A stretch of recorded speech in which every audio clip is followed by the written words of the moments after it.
few sisters out there listening, learning, believing. I'm Dr. Labor Kanakla coming at you once again with another lesson, Lord's will, through the spirit and power of Yahweh Sham Yahweh Shai. This lesson is edifying and also exhorting. This will be a quick lesson.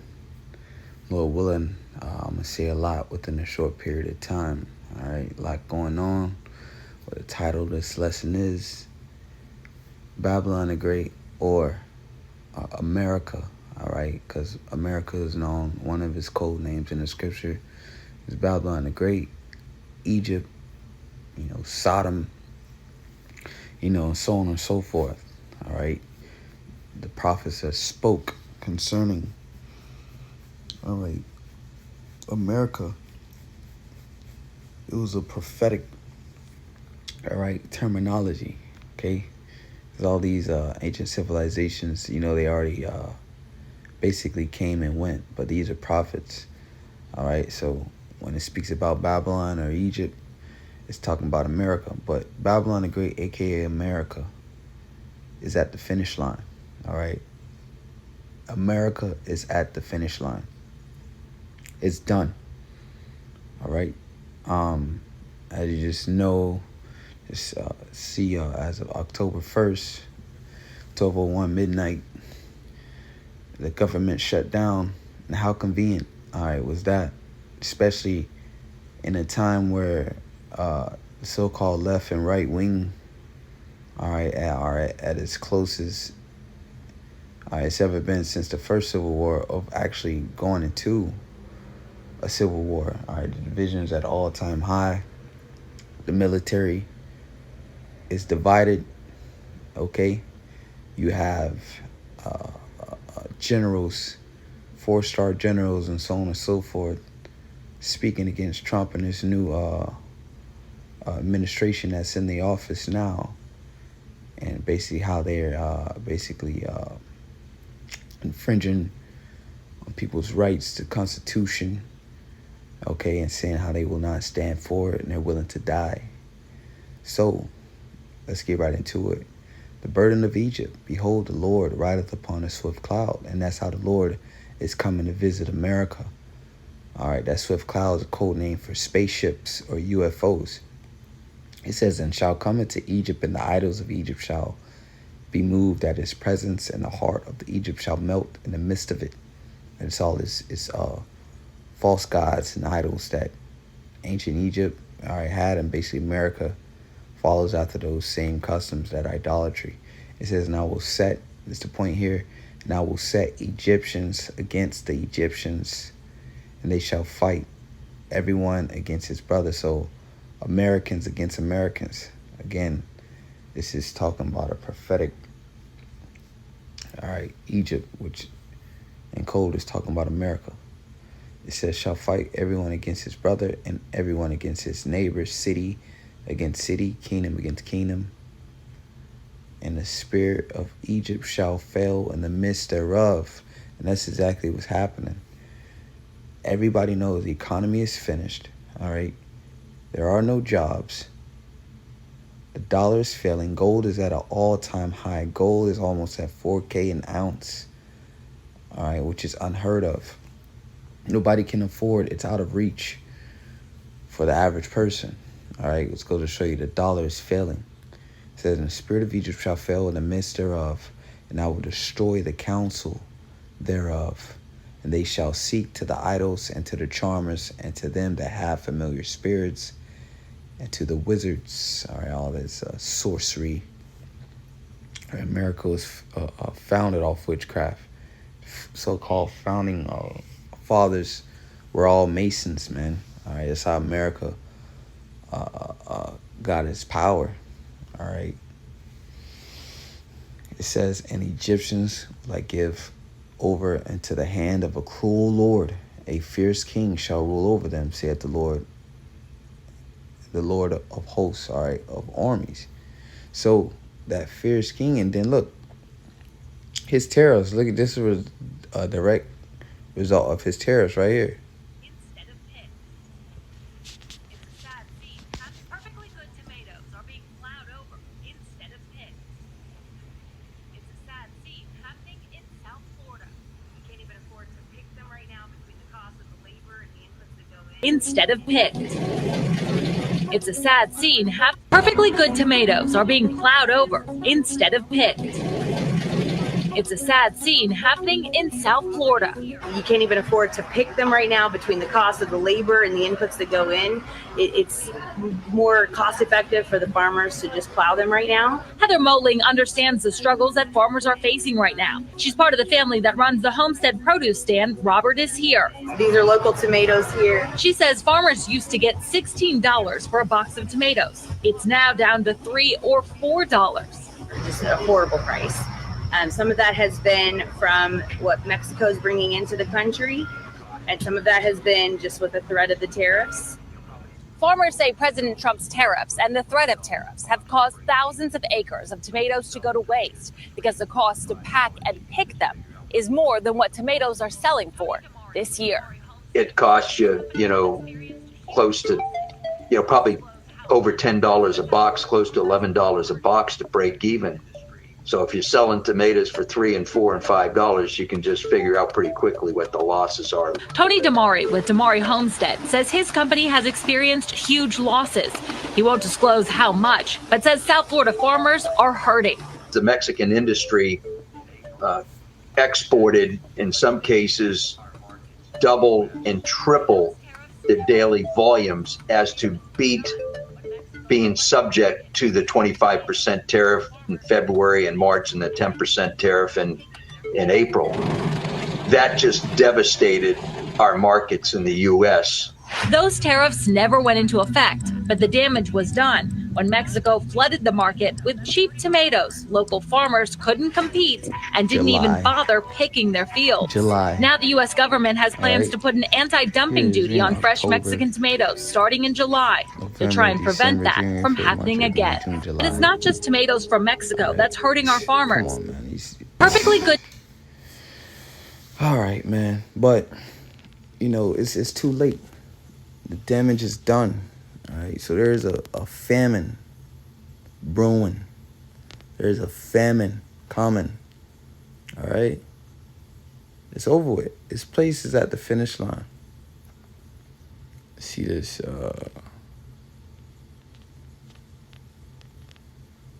100,000 government. Let's see. This is all based off of articles in a group chat, but I don't want to go put the group chat right now on there because I haven't got it organized.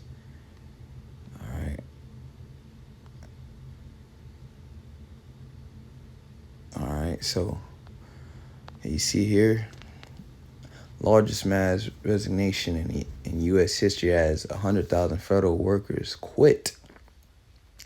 So the government is being completely dismantled. All right, some 100,000 federal workers are set to formally quit the U.S. government in what will constitute the largest mass resignation of government workers in U.S. history. The resignations, which come as a part of a program drawn up by President Donald Trump at the start of his second administration, will happen on Tuesday. All right, as Congress is facing a deadline on saying they to authorize more funding or risk a government shutdown, which this is a day ago and it already happened. Okay, we'll see how long,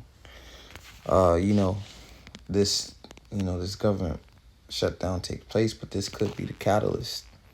All right, that big piece of basically accelerating the end of this society. Okay, and then here it is. You got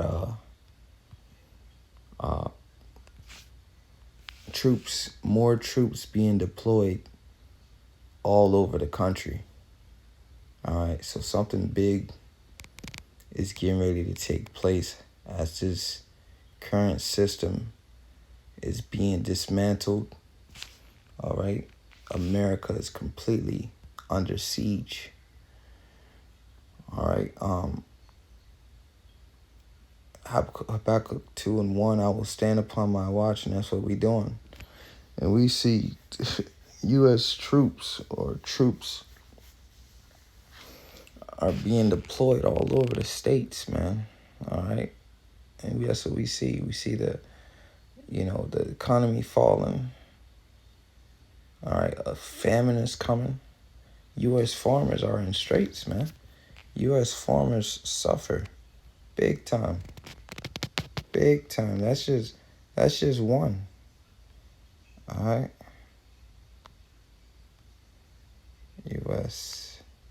farmers. And then at the same time, oh my God. At the same time, right? You got these countries like Russia, China, just basically advancing their nuclear arsenals with missiles that are basically unstoppable.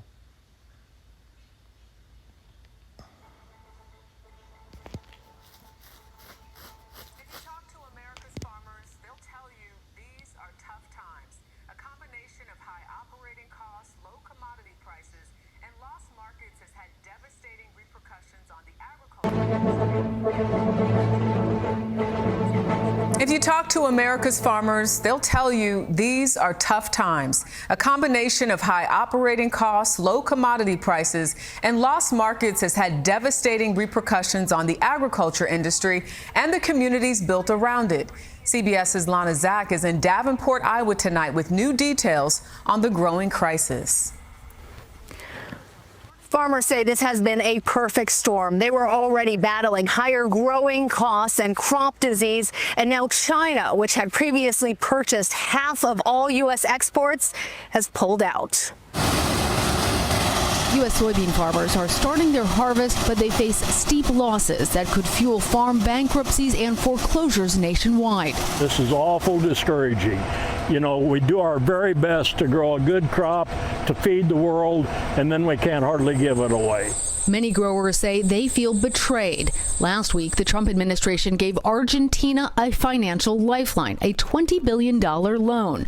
But Argentina then cut the price of its own soy exports to China, undercutting U.S. farmers. If we don't do something, we're not going to have no more family farms. In Arkansas this month, hundreds of farmers packed into a church to plead for help from the government. I'm in the worst shape right now that I've ever been in. With prices for crops crashing, farmers are doing everything they can to stay viable, even selling off equipment. Joel's Tractors in Strawberry Point, Iowa saw a 30% jump in farm machinery up for auction this year. Put a fingerful of grease in there. Keeping aging tractors running has Lawrence Christensen and his team working at full throttle. The demand is stronger than the availability. New equipment costs have increased by 60% in the last 8 years. John Deere, a U.S. manufacturing icon, says U.S. tariffs on steel and aluminum will cost them $600 million this year.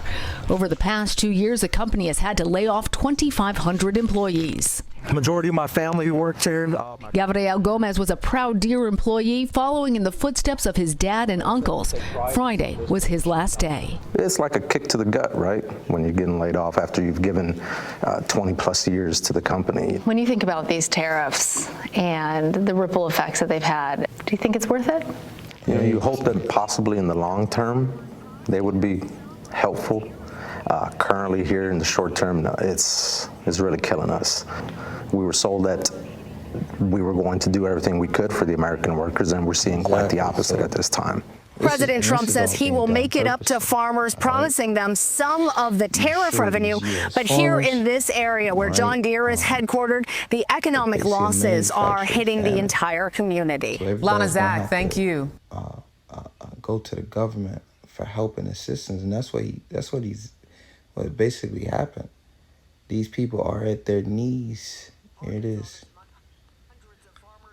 Hundreds of farmers. These people are at their knees, man.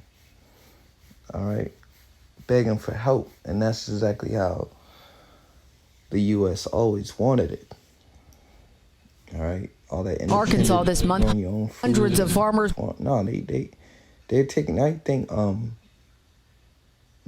Bill Gates was buying up all that farmland a couple of years back. Right, some of these farmers saw it from the get-go and got up out of there. And then here it is, the longer they trying to hang in, because I've seen it, even in the trucking industry. All right, over the last couple of years, last 5 to 10 years, I've been seeing it.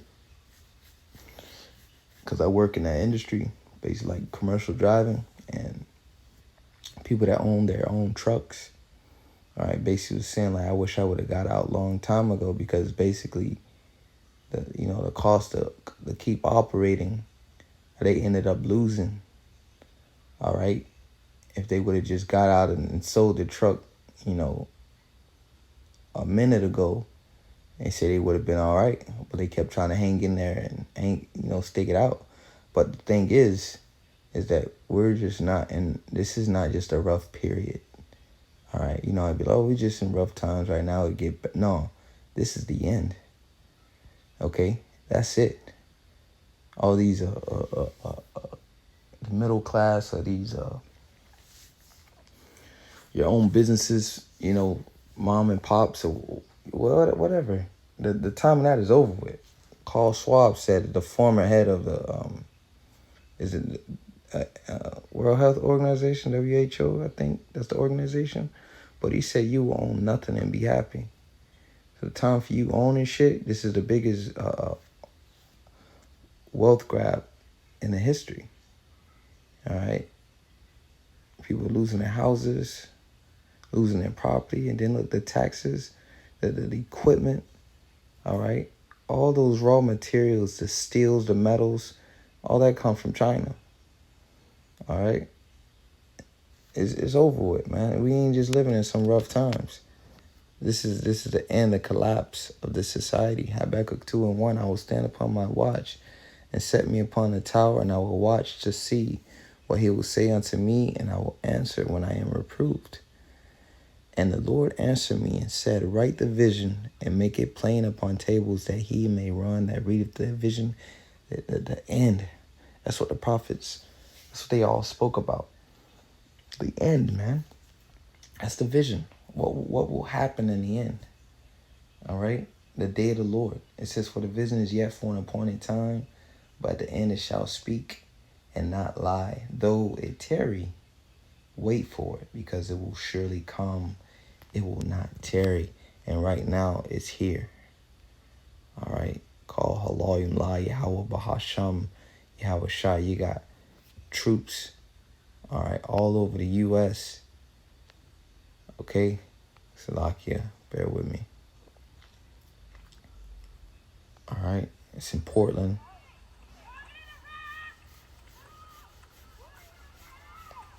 People being chased down by these agents, pulling up in white vans. Salakia, pulling up in white vans, man, running people down. America, hunting people down. People got bounties on them. And it's just a matter of time for these people to be hostile, man. Full circle. Circle around.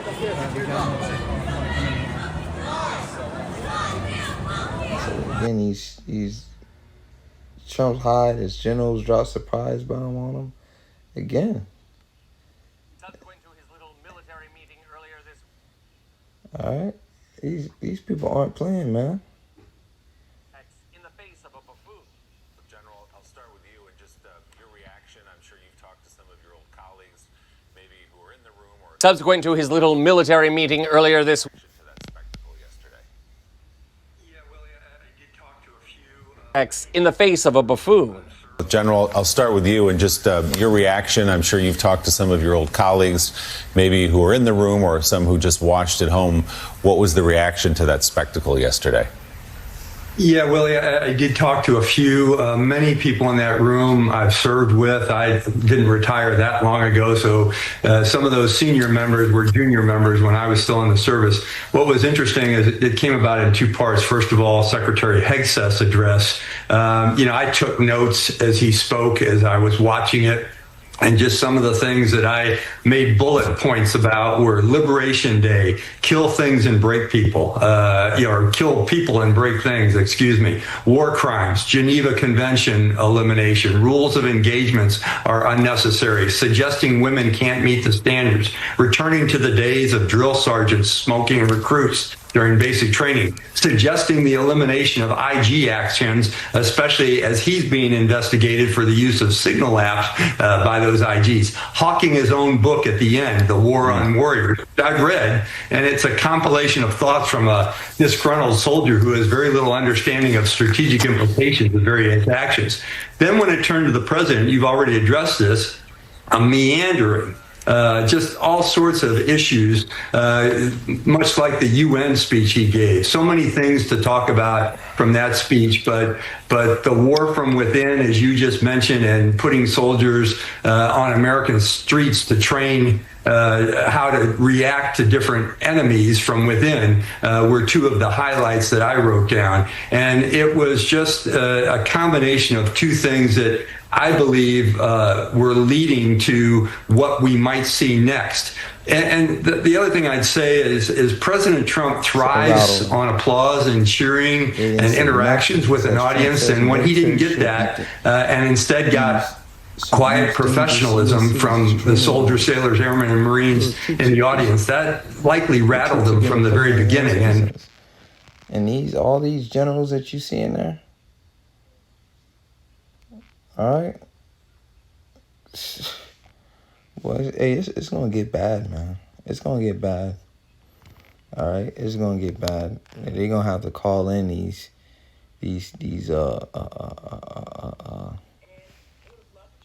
people that they let over the border, all these foreign nations. They're gonna have to get the job done, cause it's, oh my goodness. You ever seen the movie Civil War? It's just a glimpse of what's getting ready to happen. And I would have loved to just... Geneva Convention eliminate. On the siege. All your freedoms, so-called freedoms and liberties, all right, is over with. Revelation 18:1, after these things I saw another angel come down from heaven, having great power, and the earth was lighting with his glory. And he cried mightily with a strong voice, saying, Babylon the great is fallen, is become the habitation of devils, and the hold of every foul spirit, and a cage of every unclean and hateful bird. For all nations have drunken of the wine of the wrath of her fornication.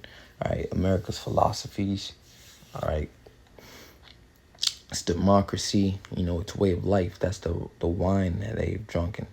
It says, and the kings of the earth have committed fornication with her, and the merchants of the earth are waxed rich through the abundance of her delicacies. All right, this is where you would export, all the nations would export all their goods, and they wax rich off of that. All right, and I heard another voice from heaven saying, come out of her, my people. And this is going to be literal, okay?